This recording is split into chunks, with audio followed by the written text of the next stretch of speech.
네, 다시 시즌2를 위해서 기도해 주십시오. 러브레터 위해 기도하는데 하나님에게 러브레터를 받는 자녀가 되고 세상에 러브레터를 전하는 교회가 됩시다. 그제까지 홈 시리즈를 함께 나누었습니다. 홈인은 소망 이야기였고 홈 베이스는 믿음 이야기였고 홈런은 사랑 이야기였습니다. 홈인은 하나님의 집의 꿈을 야곱이 받아서 허허벌판 현실에서 그 꿈을 잊지 않고 해석하며 반응하고 살아내는 야곱의 소망 이야기였습니다. 홈 베이스는 포로 귀환 때에 성전에 올라가서 부르는 노래인데 성전 없는 시온산에서 성전이 없어요. 안 보이는데 그 하나님의 집인 성전을 세우겠다고 하는 믿음 이야기였습니다. 홈런은 탕자 이야기였죠. 내가 탕자가 되는 정신 번쩍 드는 생각을 갖게 돼요. 아버지 사랑의 집으로 돌아오게 되는 것, 달려오게 되는 것. 두 번째로 너도 집에 와야지 나만 집에 오는 것 가지고는 사실 하나님이 엉뚱한 번지수에 가 있을 가능성이 많다는 걸 우리가 함께 나눴습니다. 세 번째로 그 아버지의 가슴에 담겨있는 사랑을 고스란히 다 담고 있는 분이 예수 그리스도인데 그 예수 그리스도 안에서 아버지 집으로 우리가 돌아갈 수 있다라고 하는 사랑 이야기를 함께 나눴습니다. 이 사랑이 제일인 거죠. 오늘 14절에 보면 그리스도의 사랑이 우리를 강권하시는 도다 했습니다. 그리스도의 사랑이 우리를 강권하시는 도다. 그러니까 모든 일이 처음과 끝을 결정하는 게 주님의 사랑이라는 겁니다. 그러니까 우리 예수 믿는 사람들은 모든 것들을 결정할 때, 모든 것들을 말할 때, 행동할 때 그리스도의 사랑이 기준이 된다는 겁니다. 그리스도의 사랑이 바울의 모든 행동을 강권하고 있다는 거죠. 어떤 행동이느냐? 13절에 보면 우리가 만일 미쳤어도 하나님을 위한 것이요 정신이 온전하여도 너희를 위한 것이니. 그러니까 바울이 미친 사람처럼 행동했다면 이건 하나님을 위한 것이라는 거죠. 그리고 지나칠 정도로 신중하게 처신했다면 이건 고린도 교회를 위한 것이라는 겁니다. 이게 이제 바울이 한 행동입니다. 그러니까 미친 사람처럼 행동할 때가 있고 또 정신이 아주 지극히 지나치게 신중하게 행동할 정도로 그렇게 행동할 때가 처신할 때가 있다는 거죠. 이게 극단적인 겁니다. 바울이 극단적으로 이렇게 행동하는 것은 그리스도의 사랑이 강권했기 때문이라는 거죠. 바울이라고 하는 사람 자체가 이게 극단을 왔다 갔다 한 사람이죠. 그래서 그의 어떤 복음 자체도 상당히 스펙트럼이 넓고 또 이게 폼 자체가 높죠. 이런 의미에서 그가 이방인 선교를 하고 그 하나님의 의를 통한 이방인 선교의 가능성에 대해서 처음 제시한 충분한 근거가 마련되는 거죠. 어떻게 이런 게 가능하느냐 이겁니다. 사람이 다 마음이 넓고 싶을 텐데 어떻게 이렇게 신학도 신앙도 또 마음도 실제 가슴도 이렇게 넓을 수 있느냐 이겁니다. 근데 사람은 이 반대편에서 우리의 각자의 삶을 보면 사람은 중립을 선호합니다. 극단보다는 중립을 선호합니다. 이유는 객관성을 내가 보장한 듯이 느끼기 때문입니다. 내가 뭔가를 객관적일 수 있고 또 밸런스의 균형을 내가 잡은 듯이 느낄 수가 있기 때문입니다. 내가 타인보다는 객관성을 갖고 있고 내가 삼자의 눈으로 볼 수가 있고 중립적일 수가 있고 균형을 잡을 수 있는 게 바로 나야 라고 생각할 수 있는 거죠. 그거에 대한 단골 구절이 여호수아 1장 7절 말씀에 그 율법을 다 지켜 행하고 우로나 좌로나 치우치지 말라. 근데 여기서 우로나 좌로나 하는 이 말씀은 말씀에서 벗어나지 말라는 말씀이지 그러니까 우나 좌나 치우치지 말라는 것을 우리는 오늘날 현실에 좀 잘못 사용하고 있는 입장도 있습니다. 도리어 우로나 좌로나 이렇게 말하는 사람이 더 자기 입장을 내세우는 경우를 저는 부지기수로 봅니다. 그러니까 이런 극단적인 입장을 취하지 말아야 된다는 사람을 가만히 이야기를 들어보십시오. 그러면은 자기 입장을 더 고집스럽게 끊임없이 얘기하는 사람이 많이 있습니다. 그러니까 내가 중립적이라고 하는 건 상당히 교만한 얘기죠. 그러니까 나에게 중립의 객관적 심판 위치에 서라는 그런 말씀이 이 좌로나 우로는 치우치지 말라 이런 말씀이 아닌 거죠. 내가 판단할 수 있고 나만 객관적이고 내가 기준이고 세계 지도도 펴놓고 파워가 움직일 때마다 그게 기준이 되죠. 중국 사람이 그리면은 중국이 흥왕할 때는 중국이 가운데 있고 그래서 이쪽이 서양이고 이쪽이 서양이 이쪽이 동양이 되는 거고 유럽이 힘 있을 때 유럽이 중앙이 되는 거고 또 미국이 힘 있을 때는 이 지구는 둥그니까 어디다가 중립을 놓았어도 뭐 충분히 가능한 얘기가 되는 거죠. 중립, 균형, 객관 이건 오직 하나님만 하시는 거지 사람이 할 수 있는 게 아닙니다. 내가 중립적일 수 있다는 거 생각 자체가 나에게는 큰 함정이 될 수 있는 거죠. 근데 오늘 바울은 양극단 내가 미쳤어도 내가 정신이 지극히 지나치게 아주 온전하게 행해도 누군가를 위해서 한다는 겁니다. 사랑하는 거죠. 사랑하면은 이렇게 미칠 수 있는 겁니다. 미쳐야 되는 거죠. 사랑하면 미치는 거죠. 사랑하면 사람 눈치 안 보는 거죠. 사랑하면 치우치는 거죠. 치우치지 않는 게 어떻게 사랑하는 겁니까? 예수를 사랑하면 예수에게 치우치는 거죠. 사랑하면 미친 척도 가능하고 사랑하면 극단도 왔다 갔다 하는 겁니다. 이것이 그리스도의 사랑이 강권하는 솔직하고 정직한 삶이라는 거죠. 사랑하지 않으니까 이게 중립적이고 내가 균형이고 이런 얘기를 하는 겁니다. 그 사랑이 뭐냐? 그러면 어느 정도의 이 그리스도의 사랑이 과연 뭐냐?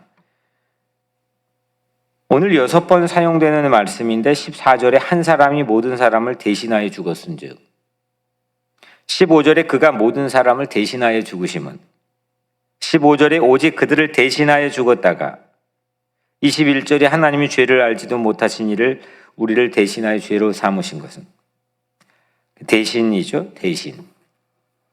이게 예수님의 어떤 바울을 비롯한 수없는 사람들을 정말 미치도록 한 사람들의 시선을 전혀 개의치 않고 교회를 위해서 하나님을 위해서 살도록 했던 가장 큰 힘 이게 그리스도의 사랑 아닙니까? 그 그리스도의 사랑이 바로 이 대신이라는 거죠. 오늘 말씀은 총 6번이나 사용되고 있습니다. 바울을 강권하시는 그 사랑은 모든 사람을 대신하여 죄인을 대신하여 자격 없는 자를 대신하여 기꺼이 죽으시는 사랑이라는 겁니다. 합리적인 이유가 있는 거 사랑은 누구나 다 합니다. 우리는 그런 사랑 하죠. 근데 자격이 없는데 그럴 만한 근거가 전혀 없는데 정말 쳐다보기도 싫은데 그 대신 죽으시는 사랑 나를 대신 죽으신 사랑 그 대신 그 사랑해 주시는 그 목적이 있는데 21절이죠. 우리로 하여금 그 안에서 하나님의 의가 되게 하려 하심이라. 그러니까 내 안에서 하나님의 의가 나타나고 하나님의 의가 되시기 위함이라는 겁니다. 하나님의 의가 되게 하는 것과 같은 말은 15절에 살게 하려 함이라 하죠. 살게 하려 함이라.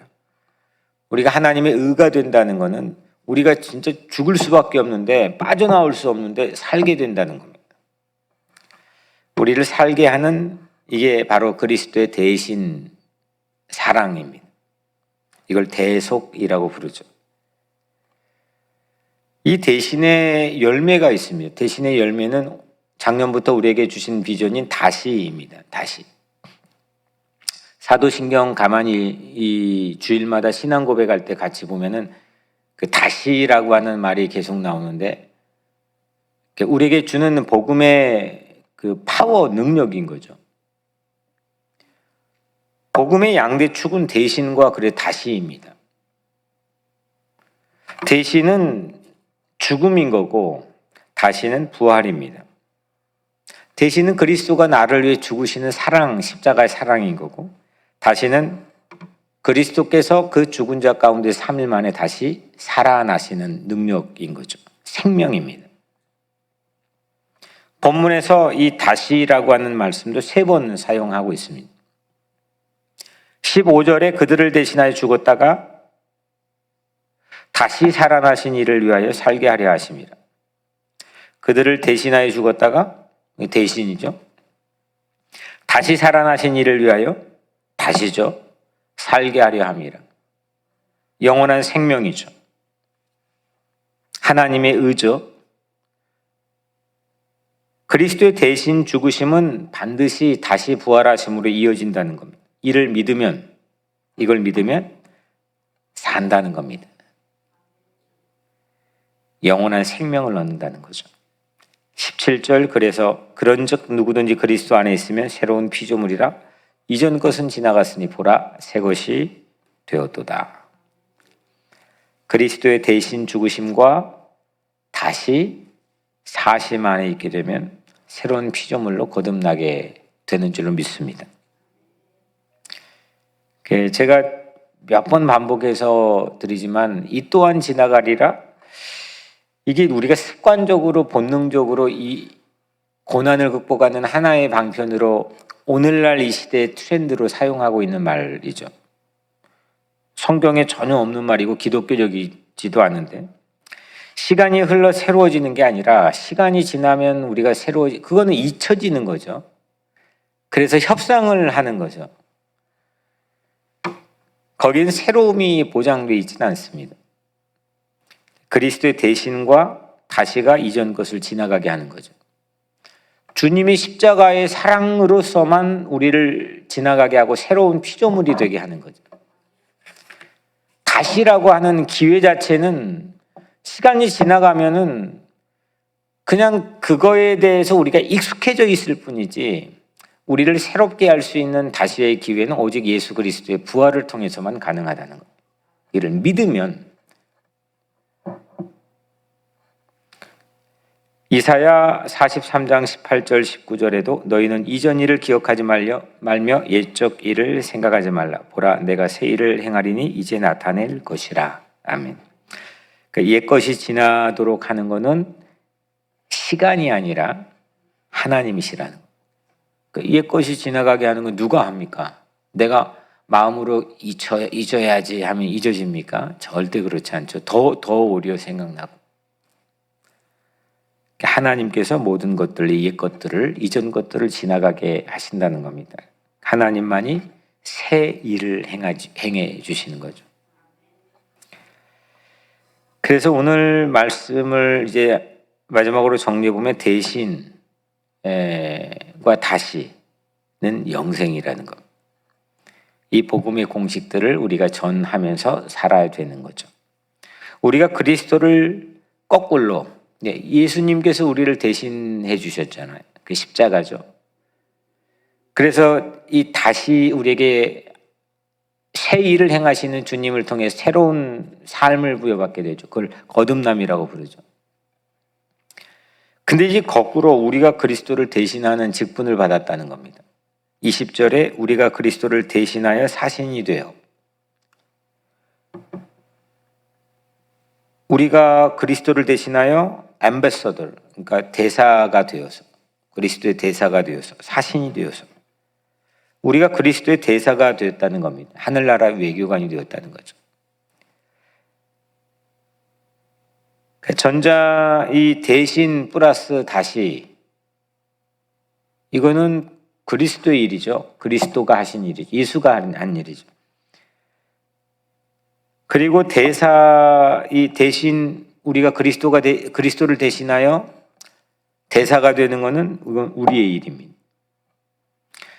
그리스도를 대신하여 다시 대사로 살아가는 직분이 뭐냐? 그러면 그게 바로 평화의 일이고 화해의 일이라는 겁니다. 18절 우리에게 화목하게 하는 직분을 주셨으니, 화목하게 하는 직분은 영어 성경에는 The Ministry of the Reconciliation, 그러니까 화해의 직분, 평화의 직분입니다.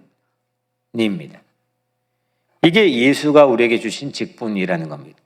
그리스도를 대신해서 감히 우리가 하늘나라 외교관으로 그리스도의 대사가 되어 살아갈 수 있는 것은 화해의 직분, 평화의 직분이라는 겁니다. 화목하게 하는 것, 이것이 대사로서의 복음을 전파하는 하늘 외교관이라는 거죠. 화목하게 할 외교관의 직분이 우리에게 주어진 겁니다. 19절에 곧 하나님께서 그리스도 안에 계시사 세상을 자기와 화목하게 하시며 그들의 죄를 그들에게 돌리지 아니하시고 화목하게 하는 말씀을 우리에게 부탁하셨느니라.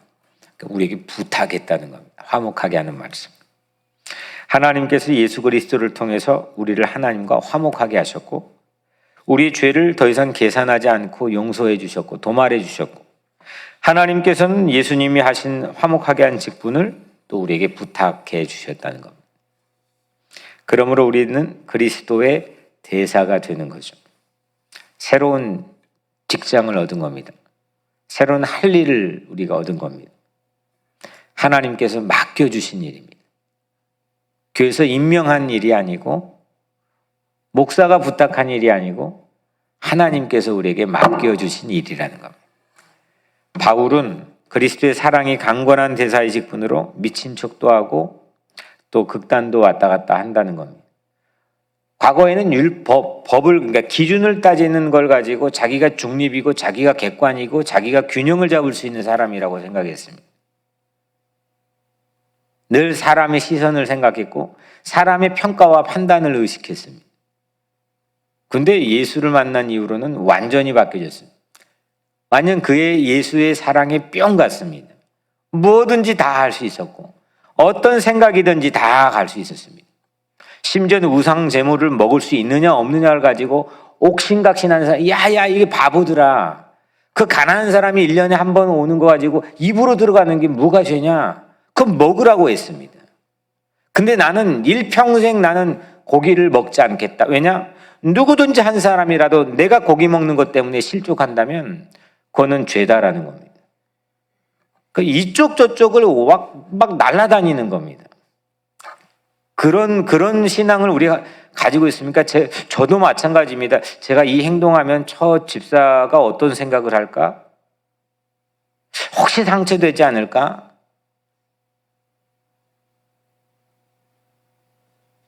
제가 만약에 우상 제목을 먹으라고 그랬다면 저 장로님은 어떻게 생각할까? 혹시 실족하지 않을까?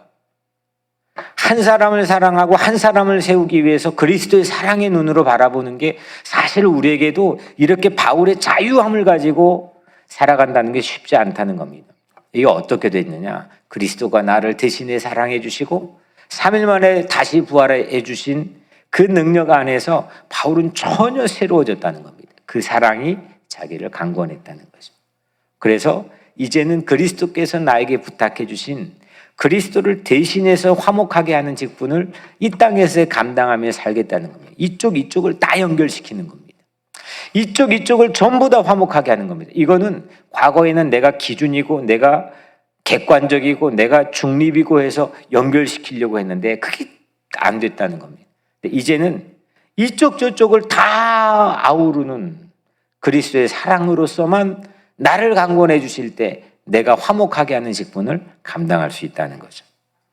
오늘 여러분들 각자의 삶에서도 가정에서나 여러분들의 삶의 자리에서나 교회에서나 그런 사랑의 능력이 있는 삶이 되기를 주님의 이름으로 간절히 축복합니다. 아멘. 오늘 이 말씀 가지고 우리 같이 기도하기를 바라고요.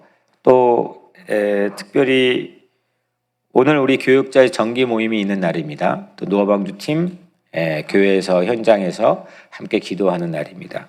위에 기도해 주시고 또 이제 감사절을 앞에 두고 있습니다. 다음 주부터 시작되는 감사 특세와 또 감사에 대한 우리의 삶의 회복과 능력이 있게 해달라고 기도해 주시길 바랍니다. 제가 기도하겠습니다. 은혜로우신 아버지 하나님, 그리스도의 사랑, 이 놀라운 사랑, 우리의 삶을 완전히 송두리째 바꿔놓을 수 있는 사랑, 그 사랑이 내 눈을 바꾸고 내 입을 바꾸고 내 귀를 바꾸게 하여 주옵소서. 그 사랑이 우리 머리에서 발끝까지 모든 성도들을 압도하게 도와주시고, 우울하고 교만하고 자신이 중심이라 생각하는 모든 이 열등감과 우월감을 다 사라지게 도와주시며, 오직 그리스도의 사랑이 우리를 이끌게 하여 주옵소서. 그 사랑 안에 능력과 힘을 얻게 도와주시고, 그 사랑이 우리 할 일의 새로운 사명을 얻게 도와주시며, 그 사랑으로 우리 온 성도들이 하늘이 준 직분을 누리게 하여 주옵소서. 오늘 하루 어디에 있든지 모든 성도들의 삶을 기억하고 지켜주시며, 우리가 기도하고 있는 선교지를 주님 돌보아 주시고, 특별히 이 선교사의 훈련을 받고 있는 이제이 집사 가정 위에도 하나님의 큰 능력과 은혜가 임하게 하여 주옵소서. 샘바에 참여하는 모든 성도들 위해 주님의 은혜가 있게 도와주시고, 그 말씀을 묵상할 때 그 말씀이 우리 모든 성도들의 삶을 움직이게 도와주시며, 세게 하게 도와주시고, 약하지 않게 도와주시고, 회복되게 하여 주옵소서. 우리 모든 성도들 영육간에 강건케 하시고, 안전하게 지켜주시고, 우환이 없게 도와주시고, 악한 영이 한 길로 왔다 7길로 도망가게 도와주시고, 성령의 능력으로 충만하게 살게 하여 주옵소서. 예수 그리스도 이름으로 간절히 기도드리옵나이다. 아멘.